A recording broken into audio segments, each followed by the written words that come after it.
Start.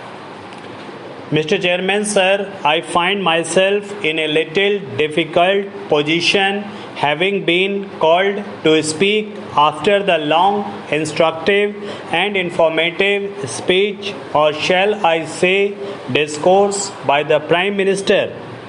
In the other house, the Prime Minister himself had said that it was not possible to do justice to the plan in the course of one or two speeches. If that is so in his case, with all his ability, with his vast experience, and with his intimate knowledge of planning, and also of the document before us, it is simply impossible for us to deal with even some of the salient features of the plan within the short time that you may be pleased to allow. I have therefore decided to deal with only two important matters, namely implementation and resources. But having to speak after the Prime Minister, I have to refer to some of the points that he has made. I may state that at the very outset that I do recognize that a great deal of thought has been bestowed on the preparation of the draft plan, and a lot of time and trouble have been taken over its preparation.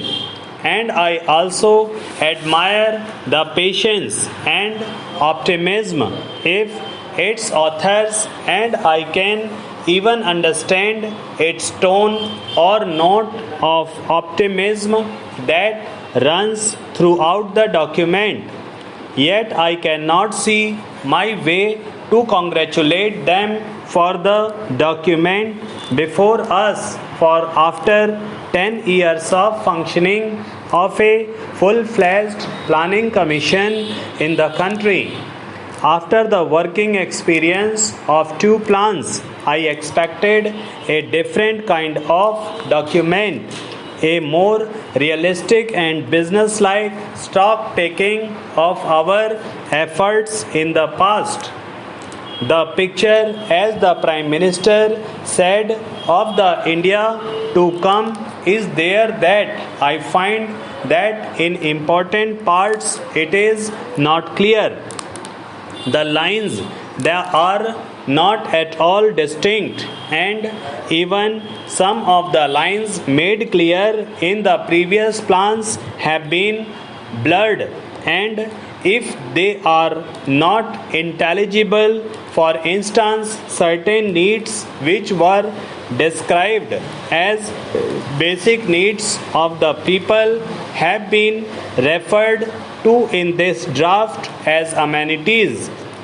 I gave only one instance. Supply of drinking water for the villages was referred to as a basic need in the 10th plan, and in this plan it has been referred to as an amenity. I find that the draft is not as clear as was the 10th plan.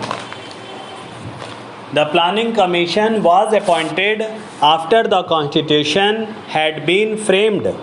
The Constitution had given certain directive principles, and it was expected that the Planning Commission would come out with a plan for the implementation of those principles.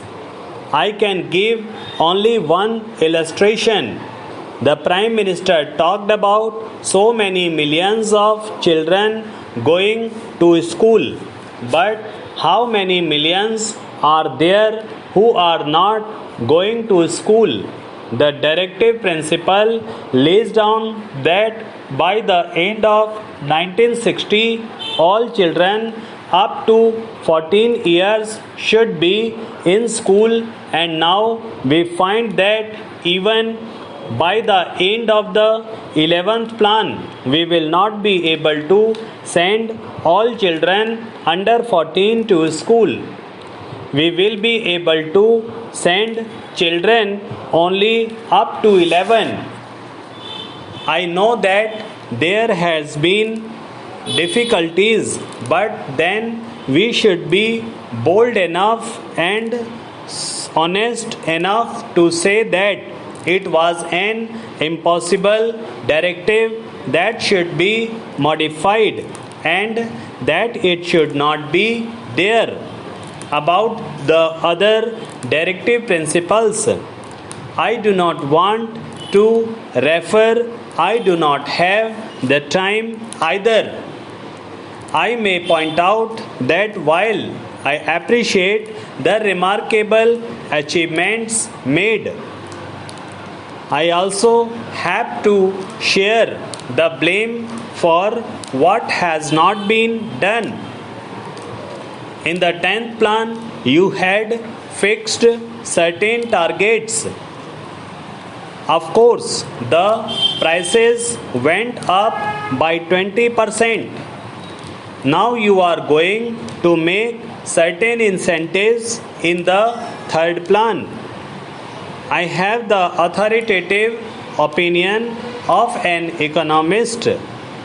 So we must not be satisfied with that.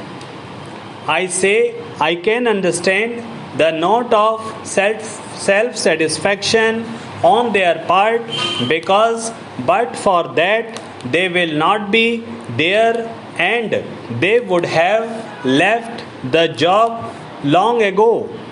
So we have to devise ways and means.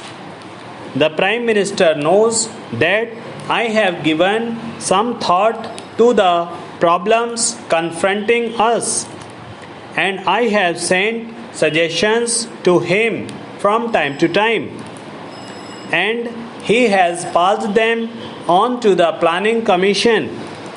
Sir, at the time of the preparation of the 2nd plan, I had sent some suggestions, and one of them was that I wanted to provide work to the unemployment in the villages. It is said that we do require better technique, but I know that in the villages where you have provided irrigation facilities, better seeds and fertilizers, and done everything to help the agriculturists, still the yield per acre has not gone up. There have been price competitions, but that is a delusion.